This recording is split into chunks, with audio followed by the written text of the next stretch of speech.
네, JTBC 뉴스 특보입니다. 제13호 태풍 링링 소식 전해드립니다. 서해상으로 빠르게 북상하고 있는 링링은 현재 충남 태안 근처를 지나고 있습니다. 이제는 수도권에도 본격적인 영향을 미칠 전망인데요. 현재 수도권뿐만 아니라 전국이 태풍 영향권에 들어있다고 보시면 되겠습니다. 태풍은 현재도 강도 강한 세력을 유지 중입니다. 초속 35m 이상 강한 바람이 불고 있기 때문에 태풍 정보를 꼭 확인해 주시기 바랍니다. 먼저 취재기자 연결해서 현장 상황부터 살펴보겠습니다. 현재 태풍에서 가장 가까운 충남 태안에 취재기자가 나가 있습니다. 자, 정영재 기자, 현재 화면상으로도 강한 바람이 불고 있습니다. 어떻습니까? 네, 지금 제가 나와 있는 곳은 충남 태안군의 천리포 해수욕장입니다. 지금 강한 바람이 불면서 눈을 뜨기도 어려운 상황인데요. 제가 잘 버티고 서 있으려고 해도 자꾸 강한 바람이 한번 불어오면 몸이 휘청휘청할 정도입니다. 지금 비도 내리고 있는데 비가 위에서 내리는 게 아니라 옆에서 불어와서 계속해서 제 볼과 이쪽을 때리는 상황인데요. 제 뒤로 보시면 높은 파도가 또 몰려오고 있는 모습을 볼 수가 있습니다. 파도가 방파제를 넘는 모습도 아까 간간히 목격이 됐는데 앞으로 1시간쯤 뒤에는 제가 있는 이곳 충남 태안에서 80km 떨어진 바다를 지나면서 가장 가까이 접근할 것으로 보입니다. 태풍 링링은 지금 현재 충남 서해안까지 올라온 걸로 보입니다. 네, 현재 직접적인 영향권에 들어가고 있는데 충남 지역의 피해 상황은 혹시 어떻습니까? 네, 아직까지 큰 피해가 접수된 건 없습니다. 하지만 작은 신고들이 계속해서 들어오고 있는데요. 충남에서는 가로수가 쓰러지는 등 100여 건의 피해 신고가 접수가 됐습니다. 또 내륙 지방인 충북에서도 130여 건의 피해 신고가 접수가 됐는데 청주의 한 초등학교에서는 강풍에 방음벽이 깨지고 큰 가로수가 쓰러지는 일도 있었습니다. 오전 11시 기준으로 충남 지역 시간당 최대 풍속은 태안 북경열비도가 초속 43m로 가장 높았습니다. 섬 지역 중심으로 초속 30m가 넘는 바람이 계속해서 불고 있습니다. 또 100여 개의 포구에서 어선 등 선박 5,700여 척이 피항해 있는 상태입니다. 또 충남 7개 지역 섬 지역을 오가는 전기 여객선의 운항도 모두 중단된 상태입니다. 네, 바람이 강하게 불고 있기 때문에 또 충남에는 서해대교도 있고요. 고속도로 일부 구간도 통제가 되는 거죠? 네, 우선 오늘 10분간 평균 풍속이 초속 25m를 넘으면 서해안 고속도로 서해대교가 일부 구간이 통제가 됩니다. 송악 IC부터 서평택 IC까지 12km 구간이 통제가 되는데요. 아직 통제가 된 상태는 아닙니다. 도로공사는 바람에 잘 넘어질 수 있는 탑차나 화물차는 이곳을 거치지 말고 국도로 우회해달라고 당부했습니다. 충청남도와 태안군은 어제 오후 2시부터 비상발령 2단계를 내리고 비상근무에 돌입을 했습니다. 야외 활동을 자제하고 또 해안가 쪽에 나가는 걸 자제해달라고 당부하기도 했습니다. 지금까지 충남 태안군 해수욕장에서 JTBC 정영재입니다. 네, 지금 취재 기자가 가만히 서 있기 힘들 정도로 바람이 불고 있는데요. 천리포 해수욕장에서 정영재 기자였고요. 이렇게 보신 것처럼 태풍 링링이 충남 태안 앞바다를 지나서 빠른 속도로 북상하고 있습니다. 잠시 후에 오후 1~2시쯤이면 서울, 경기 등 수도권과도 가장 가까워집니다. 태풍이 지나는 길목, 인천 연안 여객터미널에 취재 기자 나가 있습니다. 김동훈 기자, 태풍이 아주 빠른 속도로 수도권에 접근을 하고 있습니다. 지금 앞바다 상황, 인천 앞바다 상황 어떻습니까?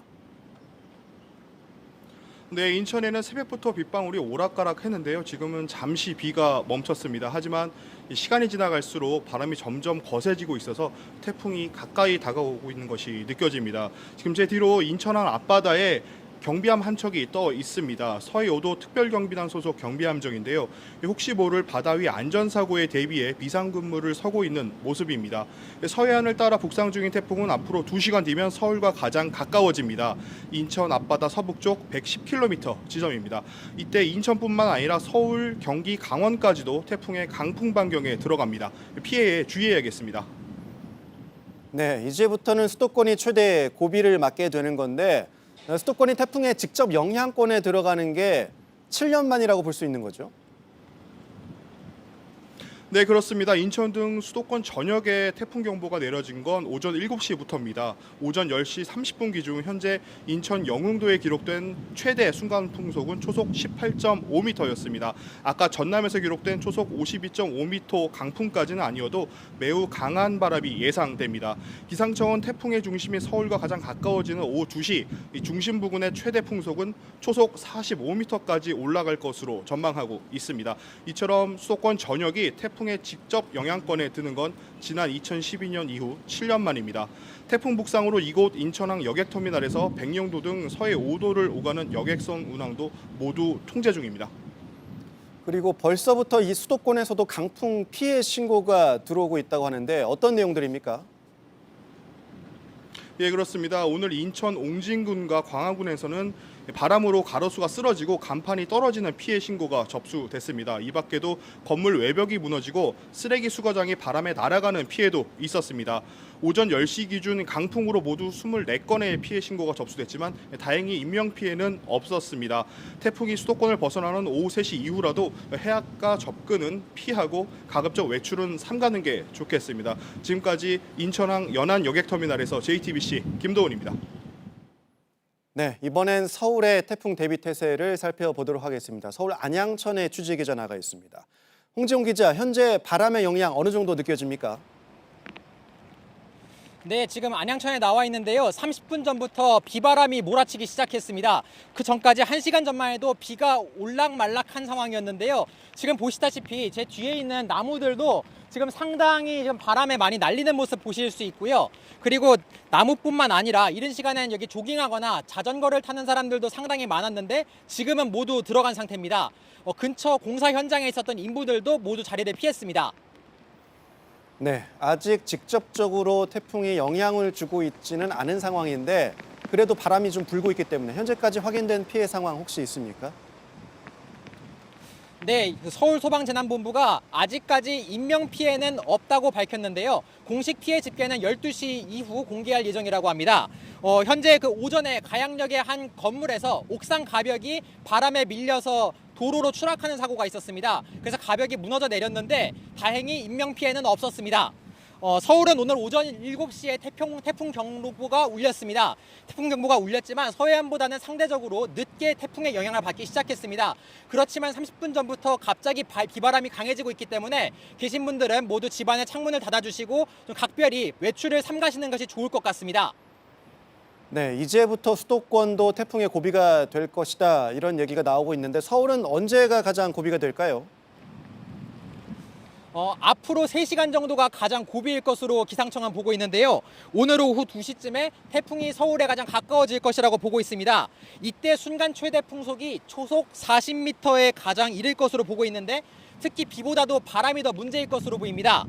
이 때문에 지금 서울은 지금도 공항동, 김포공항 인근은 순간 최대 풍속이 초속 20m를 넘나드는 강한 바람이 불고 있을 정도입니다. 그렇기 때문에 각별히 지금 외출이든 아니면 창문이든 유의하시는 것이 좋을 것 같습니다. 지금까지 서울 안양천에서 JTBC 홍지용입니다. 네, 태풍에 대한 대비가 필요한 상황이고요. 이번에는 경기도 일산으로 가보겠습니다. 김지성 기자가 나가 있는데 이곳에 농가와 비닐하우스들이 많이 모여 있다고 합니다. 김지성 기자, 아직 화면상으로는 비바람이 강해 보이진 않습니다. 현재 상황 어떻습니까? 네, 저는 지금 경기 일산 동구 풍동에 나와 있습니다. 1시간 전 오전 11시쯤에는 잠시 강하게 빗방울이 내리기도 했는데요. 현재는 비는 잠시 멈춘 상태입니다. 제가 서 있는 이곳은 뒤에는 이렇게 비닐하우스 농가들이 모여 있고 옆으로는 풍동천과 풍삼천이 합쳐서 흐르는 곳입니다. 인근 마을이 하천 제방보다 높지 않아서 지난해에는 침수 피해를 겪기도 했습니다. 다행히 아직까지 비가 거의 내리지 않아서 하천에는 거의 물이 차 있지는 않지만 오늘 내일 새벽까지 중부 지역에 10에서 40mm의 비가 예상이 되는 만큼 또 이 비가 집중호우로도 내릴 수 있기 때문에 하천 주변으로 나가는 걸 삼가야겠습니다. 자, 지금 태풍이 그렇다면 일산 쪽에도 언제쯤 가장 영향을 미칠까요? 네, 경기도에는 이미 새벽 4시부터 태풍 경보가 발효된 상황입니다. 현재 서울 서남 서쪽 140km 해상을 지나고 있는 태풍은 시속 30km가 넘는 속도로 빠르게 올라오고 있습니다. 태풍이 수도권에 직접 영향을 미치는 오후 2시에서 3시 사이에는 수도권의 순간 최대 풍속 초속 40m의 강한 바람이 불 것으로 예상이 됩니다. 네, 현재 화면상으로 보니까 뒤쪽에 비닐하우스가 있습니다. 비닐하우스 같은 경우에 태풍에 취약하기 때문에 어떤 대비가 필요할 것 같은데 현재까지 이 피해 상황 또 대비 상황 어떻습니까? 네, 아직까지 경기 북부 일대에 이번 태풍과 관련한 인명 피해는 접수되지 않았습니다. 하지만 강한 바람이 부는 만큼 농작물 피해에 유의를 해야겠습니다. 또 바람에 쉽게 파손될 수 있는 시설물에도 주의를 기울여야겠습니다. 지금까지 고양시 풍동에서 JTBC 김지성입니다. 네, 현장 상황 살펴봤고요. 현재 태풍 위치 그리고 전망을 좀 분석해 보도록 하겠습니다. 박상욱 기자 나와 있고요. 또 반기성 K웨이더 예보센터장 나와 계십니다. 어서 오십시오. 안녕하세요. 네, 먼저 박 기자, 지금 태풍이 내가 있는 위치에서 어느 정도 떨어져 있느냐, 가까워지고 있느냐 이거를 파악하는 게 가장 중요하기 때문에 현재 예상 경로를 좀 먼저 살펴볼까요?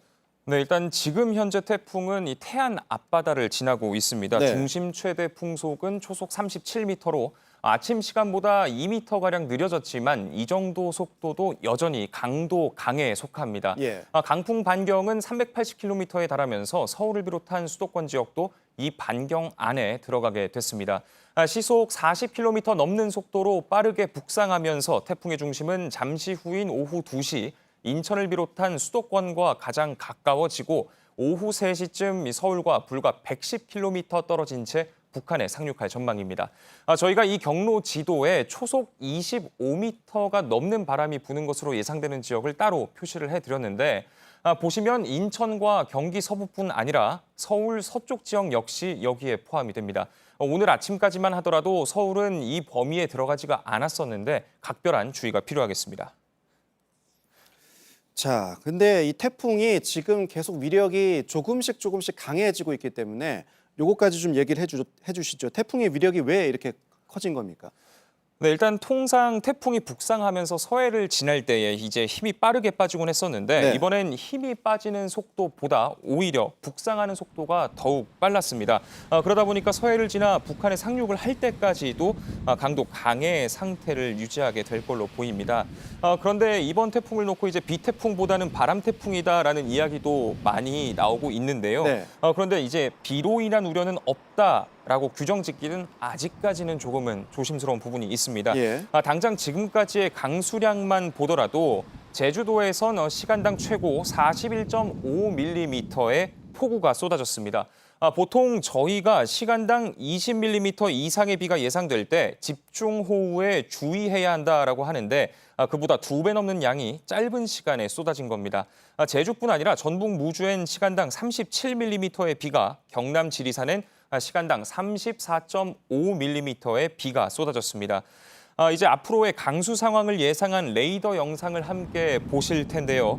보시는 것처럼 서해상엔 많은 양의 비가 지금도 내리고 있고 앞으로도 내릴 거란 것을 확인할 수가 있습니다. 다만 비 피해가 적은 이유는 강수가 오래 유지되진 않았기 때문인데요. 이 태풍의 빠른 이동 속도에 그 답이 있습니다. 비구름이 내륙에 오래 머물러야 이 전체 강수량이 좀 늘어날 텐데 태풍이 시속 40km 넘는 속도로 빠르게 북상을 하다 보니까 한 지역에 지속적으로 비를 뿌리질 못하는 겁니다. 또 태풍의 상승 기류를 따라서 비구름이 만들어지거나 더 커지게 되는데 이동 속도가 빨라지면서 이 한 장소에 비구름을 모으기 어려운 그런 상황입니다. 네, 지금 이제 강수량에 대해서는 이제 박상욱 기자가 설명했기 때문에 센터장님께는 바람에 대해서 좀 질문을 드려야 될 것 같은데 이번 태풍이 유독 이렇게 강한 바람이 불고 있는 이유 좀 어떻게 봐야 될까요? 일단 뭐 이번 태풍은 이제 풍태풍이라고 얘기를 하죠. 바람이 예. 강한 태풍인데 대개 이 서해상으로 북상하는 태풍은 비태풍이기보다는 풍태풍인 경우가 많습니다. 자, 이제 이렇게 되는 이유는 일단 우리나라에 비가 많이 오려면 장마전선과 같이 겹칠 때입니다. 예. 그러거나 이제 남해안에 상륙할 때 지형적인 영향으로 또 아까 우리 얘기하신 것처럼 좀 속도가 늦을 때입니다. 예. 그때는 비가 많이 내리는데 지금 이번 링링 같이 서해상으로 북상하는 태풍은 대개 속도가 빠릅니다. 이동 예. 속도가. 빠르다 보니까 비가 내리더라도 굉장히 짧은 시간만 비가 내리기 때문에 강수량이 이렇게 많지가 않아요. 단지 이제 예를 들어 제주도라든가 지리산이라든가 이런 지형적인 영향을 받는 지역은 비가 내립니다. 거기는. 그러나 기타 그 밖에 서부 지역, 중부나 서울 지역은 뭐 거의 한 20에서 6, 70mm 정도 이 이내로 비는 많지 않죠. 예. 그런 특성을 가지고 있습니다. 그렇다면 이제 조금 있으면 수도권이 태풍의 직접 영향권에 들어가니까 수도권은 비보다는 강풍 대비를 좀 더 철저히 해야 된다 이렇게 볼 수 있을까요? 아, 네, 그렇죠. 예. 뭐 지금 저 나오는 것처럼 이 태풍이 이제 서해상으로 올라가게 되면은 우측 반원이 우리 한반도가 위치하게 되지 않습니까? 예. 그러면 이제 우측 반원은 보통 좌측에 비해서 한 30% 정도 풍속이 더 강합니다. 그러니까 풍속, 그러니까 아까도 얘기했지만 비보다는 오히려 이 바람이 굉장히 강한 태풍이기 때문에 수도권도 이제 지금서부터 이제 그 영향권 안에 들어갔는데 바람 대비를 하는 것이 훨씬 더 중요하다고 생각을 합니다. 그렇다면 여기서 그 박상욱 기자에게 좀 질문을 할 텐데 우리 그 강풍에 대해서 유의할 점, 태풍 대비 요령 요거 좀 설명을 좀 일단 먼저 해주시죠. 네, 일단 전국의 풍속부터 한번 살펴볼 텐데요. 네. 서해안 일대에선 풍속이 초속 30m를 훌쩍 넘기고 있고 내륙에서도 초속 20m 넘는 바람이 불고 있습니다. 지금 저희가 준비한 화면들이 이제 10분 풍속 그래픽인데요. 10분 예. 동안 평균 분 바람을 표시를 한 지도입니다. 보통 태풍으로 인한 피해가 우려되는 기준을 얘기할 때 초속 20m를 놓고 이야기를 합니다. 이 속도를 넘으면 큰 나뭇가지가 꺾일 뿐 아니라 간판이 파손되고 또 가옥에도 다소 피해가 발생하게 됩니다.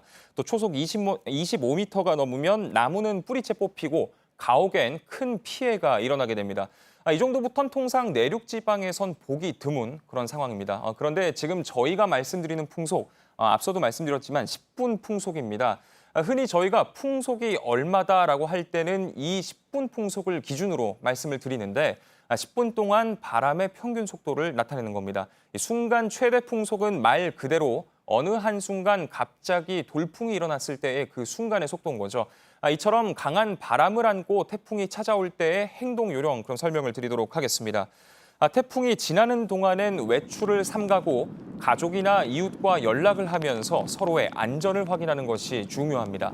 또 건물이나 집 안으로 대피한 경우에 가급적 유리문이나 이 창문과는 떨어져 있는 것이 좋습니다.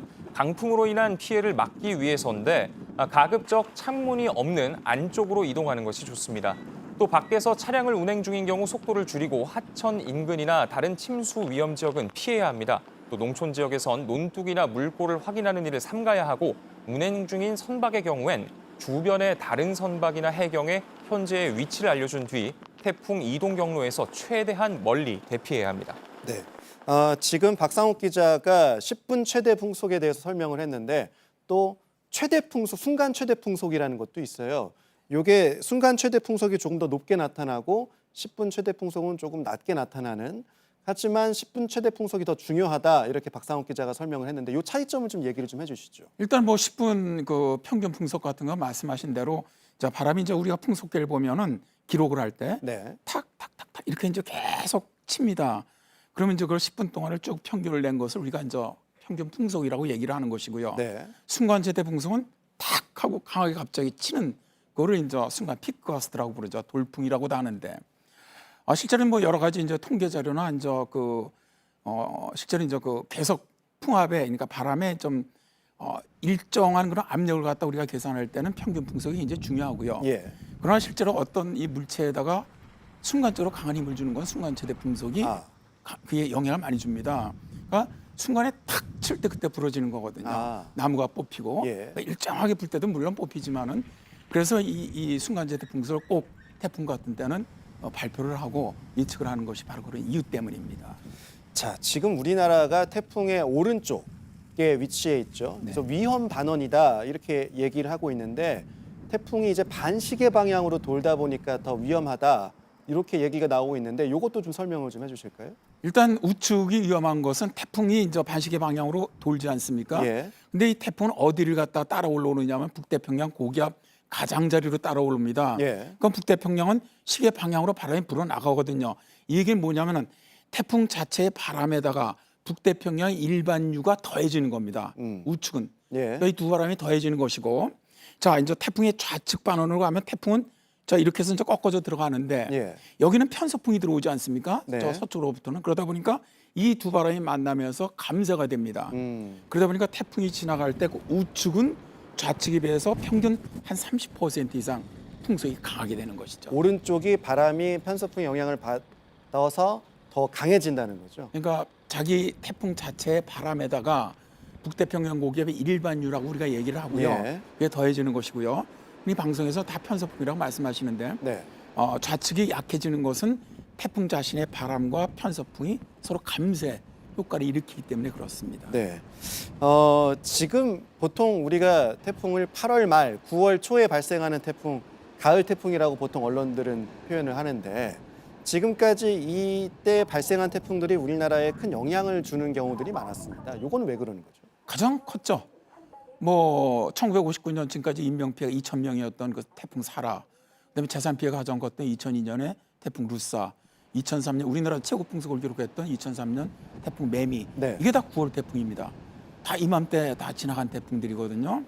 자, 이제 이렇게 가을 태풍이 굉장히 강해지느냐 하면은 일단 좀 많은 분들이 여름철에 오히려 해수 온도가 높을 거로 생각하는데 그렇지 않습니다. 바다는 9월에 가장 해수 온도가 높습니다. 예. 그러니까 태풍은 해수 온도가 높아야 강하게 발달하거든요. 그러니까 북태평양상에서 태풍이 발생해서 발달할 때 해수 온도가 높을수록 많은 에너지를 공급받기 때문에 강하게 발달합니다. 그러니까 강하게 발달한 태풍이 30도 올라오기 전까지는 북위 30도 올라오기 전까지 천천히 오면서 강하게 발달합니다. 그리고 30도를 넘어서면서부터는 속도가 빨라지거든요. 이번 예. 태풍도 마찬가지입니다. 예. 빨라지면 이제 이때서부터는 태풍의 이동 속도가 빠를 때는 세력이 약해지지가 않습니다. 이게 여름 태풍과의 차이입니다. 예. 여름 태풍에는 올라오면 30도 넘어도 그렇게 빨라지지가 않거든요. 근데 가을 태풍 빨라지다 보니까 세력이 약해지지 않고 그대로 북상하다 보니까 우리나라의 기록적인 태풍은 다 9월 태풍이 된 것이고요. 예. 앞으로도 사실 걱정되는 것이 이제 지구 온난화로 인해서 지금 점점 이 태풍 발생 시기가 늦어지고 있거든요. 점점 뒤로 가고 있다. 네, 그러니까 2016년에 울산 쪽에 큰 피해를 입혔던 태풍 차바, 작년에 그 동해안 북부 지역에 큰 피해를 줬던 태풍 콩레이가 다 10월 태풍입니다. 그건 예. 9월도 아니고. 그러니까 우리나라에서 10월에 들어와서 이렇게 강하게 피해를 주는 사례가 거의 없거든요. 예. 그래서 앞으로는 좀 걱정되는 부분들이 지구 온난화에서 기온이 상승하고 해수 온도가 상승할수록 점점 태풍 강한 태풍이 들어오는 시기가 뒤로 갈 가능성도 있다. 그렇게 보고 있습니다. 그 말은 지금 9월인데 10월까지는 태풍을 조금 눈여겨보고 대비해야 될 필요가 있다. 이렇게 봐야 되는 거죠. 아, 그렇습니다. 예. 지금 뭐 아직 북태평양상 해수 온도가 상당히 높고요. 거기다 태풍이 발생할 수 있는 이 기상 조건이 상당히 좋아요. 예. 그래서 뭐 현재는 저는 하나 정도는 올라올 가능성이 있지 않느냐. 거기에 대한 대비도 좀 필요하다. 그렇게 생각을 합니다. 네. 앞서 8시 특보 때 저희가 전해드리기도 했는데 박상욱 기자가 링링 이후에 어떻게 좀 상황이 진행될 수 있을지 예측을 좀 해봤죠. 예. 네, 그렇습니다. 앞서 센터장께서도 말씀을 하셨다시피 링링이 지나간 이후에도 당분간은 이 태풍에 예의주시를 해야 하는 그런 상황입니다. 이 북서태평양의 수온이 여전히 높은 데다가 열대 지역의 이 대기 상태도 불안정하기 때문입니다. 이 열대 요란, 이 트로피컬 디스터번스라는 게 지금 태평양 곳곳에서 만들어지고 있는데요. 흔히 우리가 태풍이 소멸됐을 때 열대 저기압으로 약화가 됐다라는 표현을 많이 들어보셨을 겁니다. 쉽게 이 태풍의 바로 전 단계다라고 볼 수 있습니다. 그런데 이 열대 저기압의 전 단계, 이게 바로 열대 요란입니다. 상황이 이렇다 보니까 앞으로도 태풍이 만들어질 가능성은 높은 상태입니다. 이 태풍이 한반도를 향하느냐 마느냐, 이건 이제 기압과 찬 공기의 배치에 영향을 받게 됩니다. 태풍이 한반도로 올라올 땐 대부분 북태평양 고기압의 가장자리를 따라 올라왔는데 이 북태평양 고기압이 동쪽으로 물러나야 태풍이 만들어져도 한반도로 향할 가능성은 낮아집니다. 또 북쪽에 이 찬 공기가 내려오면 태풍이 한반도를 향하는 걸 막아주게 되는데요. 아직까지 북태평양 고기압은 한반도 동쪽에 머물고 있고 북쪽에서 찬 공기가 내려오지 않은 만큼 태풍이 한반도를 향할 수 있는 조건 아직까지도 그대로인 상황입니다. 네. 지금 수도권으로 태풍 링링이 향하고 있기 때문에 센터장님, 그 서울 같은 경우 그리고 또 인천 같은 경우에 최대 순간 풍속이 몇 미터까지 불 거로 예측을 하시는지 그에 따른 대비책 어떻게 좀 마련을 해야 될까요? 일단 기상청이 이제 예측을 한 자료가 바탕이 돼야 된다고 생각을 합니다. 예. 그래서 지금 현재 보면은 이 태풍이 서해상으로 북상하고 있기 때문에 일단 뭐 수도권은 피크 타임이 대개 이제 1시부터 2시 사이가 될 거로 보고 있는데 가장 강할 때가 해안 쪽입니다. 주로 해안 쪽은 상당히 강한 바람이 불 거로 예상을 해요. 그래서 순간 최대 풍속은 35에서 한 45m 정도 소속. 그 그다음에 정도면 어느 정도의 위력인 거죠? 지금 뭐 15m면 입간판이 날아가고 25m면 지화 기붕이 날아가고 30m면 나무뿌리가 뽑히고 40m면은 거의 자동차가 전복되고 사람도 날아가는 수준이거든요. 예. 그러니까 실제로 이 서해안 지역, 그러니까 거기서 약간의 내륙 지역까지는 상당히 그런 위험성이 높기 때문에 아마 이제 서해안 고속도로라든가 인천대교라든가 이런 데를 아마 이제 통행 금지시킬 거로 보고 있고요. 예. 저 그거보다 좀 더 안쪽으로 들어오면 일단 그 이제 말씀드린 저 수도권이죠. 수도권의 서울 쪽. 예, 내륙 지역. 네, 그러니까 그 내륙 쪽은 그거보다는 약간 약할 것으로 보고 있습니다. 예. 한 25에서 30m인데 이 정도라도 강한 수준이죠. 엄청 강한 수준이죠, 예. 실제로. 그러니까 뭐 이 간판은 사실 태풍 콤파스가 들어왔을 때 그때도 서울권에 바람이 지금보다도 안 강했는데도 불구하고 나무가 엄청 뽑히고 그때 비산물에 사람들이 많이 다치고 피해가 엄청 났었거든요. 예, 예. 그래서 그런 피해 가능성이 매우 높다는 것이죠. 네, 피해 대비를 좀 철저하게 해야 될 필요가 있을 것 같고요. 센터장님 말씀 여기까지 듣도록 하겠습니다. 고맙습니다. 감사합니다. 예. 그리고 계속해서 현재 피해 상황도 좀 살펴봐야 될 것 같습니다. 태풍이 지나가는 길목, 지나간 후에는 어떤 상황, 피해 상황이 있는지 좀 살펴봐야 될 것 같은데 오전에 목포로 태풍이 지나갔습니다. 강한 바람으로 인한 피해가 잇따랐는데 현재 상황 좀 살펴보죠. 정진명 기자, 지금 화면상으로는 비바람이 아까보다는 조금 줄어든 것 같습니다. 어떻습니까? 네, 그렇습니다. 비바람이 거셌던 오늘 아침과 비교하면 바람은 크게 잦아들었습니다. 하지만 아직도 순간적으로 강한 바람이 불고 있어 안심하기는 이릅니다. 지금 목포는 잔뜩 흐리기만 할 뿐 비는 내리지 않고 있습니다. 전남의 각 항포구에는 어선 등 2만 7천여 척이 태풍을 피해 있고 여객선은 모두 통제되고 있습니다. 앞서서 이 화면에도 뒤에 보입니다. 대형 해상 크레인이 밀려서 태풍에 떠밀려 내려갔다 이렇게 얘기를 해주셨는데 현재 상황은 좀 어떻게 됐습니까?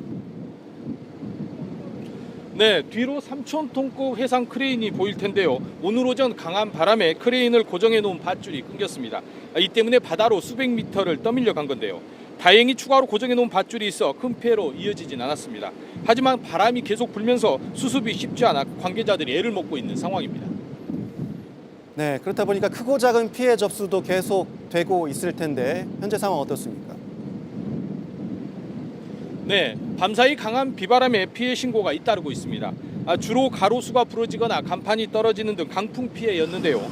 공사장 가림막이 무너지고 전봇대가 뽑히거나 신호등이 떨어지기도 했습니다. 현재까지 광주 전남에서 300여 건의 피해 신고가 접수됐습니다. 전남 영암 등에서 벼 300여 헥타르가 쓰러졌고 나주 배농가 등에서 700헥타르의 낙과 피해가 생겼습니다. 양식장 피해는 바람이 아직 강해 본격적인 조사가 이루어지지 않았지만 큰 피해가 우려되고 있습니다. 제주에서도 15,000여 가구, 전남에서 5,000여 가구가 정전 피해를 입었습니다. 또 사유시설 21건과 공공시설 33건의 파손 피해가 접수됐습니다. 피해는 시간이 지날수록 추가로 접수되고 있습니다. 네, 그리고 태풍이 기록적인 강풍을 기록했다. 기록을 다시 세웠다 뭐 이런 얘기도 있습니다. 바람 기록 어떻게 좀 표시가 됐습니까? 네, 전남 신안 가고도에서는 순간 최대 풍속 초속 52.5m를 기록했습니다. 시속으로 하면은 189km에 달합니다. 홍도에서도 초속 43.9m를 나타냈는데요. 이 정도 바람이면 사람이 날아가거나 집이 무너질 수 있습니다. 태풍이 직접 강타한 가고도에서는 복구 공사가 진행 중인 옹벽 50여 미터가 유실되기도 했습니다. 광주 전남에는 앞으로 10에서 40mm의 비가 더 내릴 것으로 전망됩니다. 또 내일 새벽까지 해안가를 중심으로 곳에 따라 순간 풍속 초속 40에서 50m의 매우 강한 바람이 불 것으로 예보됐습니다. 지금까지 전남 목포에서 JTBC 정진명입니다. 네, 전남 상황 살펴봤고요. 제주는 새벽부터 시작해서 태풍의 영향권에서 서서히 벗어나고 있습니다. 하지만 초속 40m에 달하는 강풍에 밤사이에 피해가 속출했습니다. 강버들 기자입니다. 신호등이 바람을 견디지 못하고 부러졌습니다. 2차 피해를 막기 위해 밧줄로 고정시키느라 분주합니다. 공사장 가림막이 무너지고 건물 외벽 타일도 떨어졌습니다. 쓰러진 비닐하우스는 주택을 덮쳤습니다. 곳곳에서 전기가 끊겨 13,000여 가구가 정전 피해를 입기도 했습니다. 제주는 밤사이 태풍 링링의 직접 영향권에 들었습니다. 특히 바람이 강했습니다. 순간 최대 풍속이 윗세오름에서 초속 39.3m, 고산에서 초속 37.7m를 기록했습니다. 어제부터 오늘까지 일부 산지에는 300mm 넘는 비도 내렸습니다. 제주는 오후부터 점차 태풍의 영향권에서 벗어나겠습니다. 어제부터 결항이 이어진 제주공항의 항공편은 오후부터 운항이 재개될 전망입니다. 제주에 내려진 태풍특보도 오후부터 해제될 것으로 보입니다. JTBC 강버들입니다. 네, 이제부터는 수도권에도 태풍의 영향이 본격적으로 미칠 수 있기 때문에 현재 태풍의 경로 그리고 위치를 좀 전망해봐야 될 것 같습니다. 다시 한번 박상욱 기자 좀 설명해 주시죠. 네, 일단 현재 태풍의 위치를 확인해 보고 있는데요. 네. 12시 30분 현재 태풍은 여전히 이 태안 앞바다를 지나고 있습니다. 중심 최대 풍속은 초속 37m로 아침 시간보다 2m가량 느려졌지만 이 정도 속도도 여전히 강도 강의 상태입니다. 시속 40km가 넘는 속도로 빠르게 북상을 하면서 이 태풍의 중심은 잠시 후인 오후 2시 인천을 비롯한 수도권과 가장 가까워지고 오후 3시쯤 서울과 불과 110km 떨어진 채 북한에 상륙할 것으로 전망이 됩니다. 저희가 이 지도에 초속 25m 넘는 바람이 부는 것으로 예상되는 지역을 표시해드렸는데 수도권의 서쪽 지역, 서울을 포함한 이 서쪽 지역이 여기에 포함이 됩니다. 각별한 주의가 필요해 보입니다. 기상청은 이제 오후 1시에 다음 경로 예보를 발표할 예정입니다. 네, 이번 태풍의 특징, 특히 바람이 강하다는 건데 다시 한번 좀 짚어볼까요? 네, 우선 비보다는 바람이 강한 상황을 먼저 레이더 영상을 보면서 좀 살펴보겠습니다. 네. 이 앞으로의 강수 상황을 예상한 레이더 영상인데요. 이 서해상에는 많은 양의 비가 지금도 그렇고 앞으로도 내릴 거라는 것을 확인할 수가 있습니다. 이 비가 적은 이유, 강수가 오랫동안 유지되지 않았기 때문입니다. 태풍의 빠른 이동 속도 때문인데요. 이 비구름이 내륙에 오래 머물러야 이 전체 강수량이 늘어날 텐데 태풍이 시속 40km가 넘는 속도로 빠르게 북상을 하다 보니까 한 지역에 지속적으로 비를 뿌리지 못하는 겁니다. 또 태풍의 상승 기류를 따라 비구름이 만들어지거나 더 커지게 되는데 이동 속도가 빨라지면서 한 장소에 이 비구름을 모으기 어려운 그런 상황입니다. 네, 알겠습니다. JTBC 뉴스특보 여기까지 전해드리고요. 잠시 후에 태풍 진행 상황 다시 한번 전해드리도록 하겠습니다.